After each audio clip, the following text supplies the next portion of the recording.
अस्सलाम वालेकुम dear students. तो आज हम पढ़ेंगे क्लास 11 बायोलॉजी चैप्टर नंबर 1 का एक बहुत ही इंटरेस्टिंग आर्टिकल जो है फाइलम नेमाटोडा। तो इससे पहले हम 3 फाइलम्स को डिस्कस कर चुके हैं और ये है फाइलम नंबर 4। फाइलम नंबर 4 है फाइलम नेमाटोडा।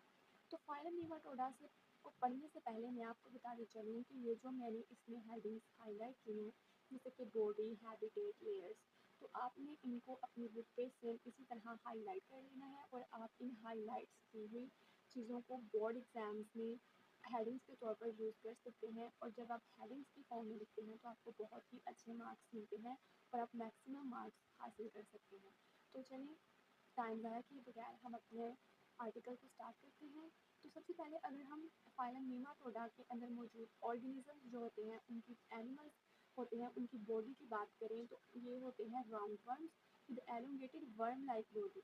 अब अक्सर बच्चों को elongated worm like body with pointed ends की समझ नहीं आती है। तो आप यहाँ पे अपनी बुक पे जो डायग्राम है इसको देख सकते हैं कि जो पॉइंटेड एंड्स हैं इसके, और ये एक वर्म लाइक बॉडी है, एक वर्म की तरह ही है और इसके जो एंड्स हैं वो बिल्कुल पॉइंटेड है। तो आप यहाँ से देख सकते हैं कि इसके एंड्स पॉइंटेड है। आगे चल के मैं आपको जो है इसकी प्रॉपर लेबलिंग के साथ एक्सक्रीटरी सिस्टम की जो है डायग्राम भी दिखाऊंगी, लेकिन इस वक्त आप सिर्फ इसी को देखें। और आगे अगर हम इनके हैबिटेट की बात करें तो सम जो राउंड वर्म्स होते हैं, यानी कुछ राउंड वर्म्स जो होते हैं वो फ्री लिविंग होते हैं और कुछ पैरासाइट्स होते हैं।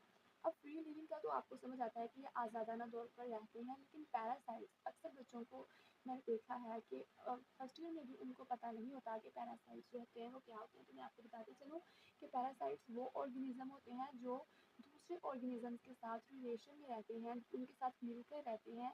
तो अगर तो वो उनको फ़ायदा पहुँचाएँ तो आपको पता है कि इसको म्यूचुअलिज्म कहते हैं और कॉमन्साइज़म भी है। लेकिन ये जो पैरासाइट्स होते हैं ये पैरासाइटिज़म के थ्रू दूसरे ऑर्गेनिजम्स के साथ रहते हैं। ये उनकी बॉडी के अंदर या बॉडी के बाहर रहते हैं और बदले में अपने होस्ट को जिसके साथ ये रहते हैं ये नुकसान पहुँचाते हैं। उनसे खुराक और तहफ़्फ़ुज़ तो ये लेते हैं पैरासाइट्स, लेकिन बदले में उन्हें खुराक और तहफ़्फ़ुज़ देने के बजाय ये उन्हें नुकसान पहुँचाते हैं।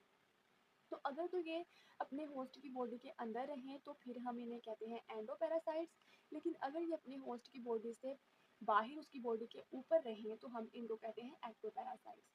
लेकिन यहाँ पे उन्होंने मेंशन नहीं किया कि ये एंडोपैरासाइट्स होते हैं या एक्टोपैरासाइट्स होते हैं, सिर्फ उन्होंने यही बताया कि ये पैरासाइट्स होते हैं। पैरासाइट्स होते हैं और पैरासाइट्स के एग्जाम्पल्स हैं Ascaris, hookworm, pinworm and round worm. ठीक है। तो नेक्स्ट हम जो है इनकी लेयर्स की बात करें। लेयर्स इससे बेस्ट है कि आप यहाँ पे आप बॉडी लेयर्स लिखिए, क्योंकि यहाँ पे हम उनकी बॉडी लेयर्स की बात करेंगे। तो ये ट्रिप्लोब्लास्ट होते हैं।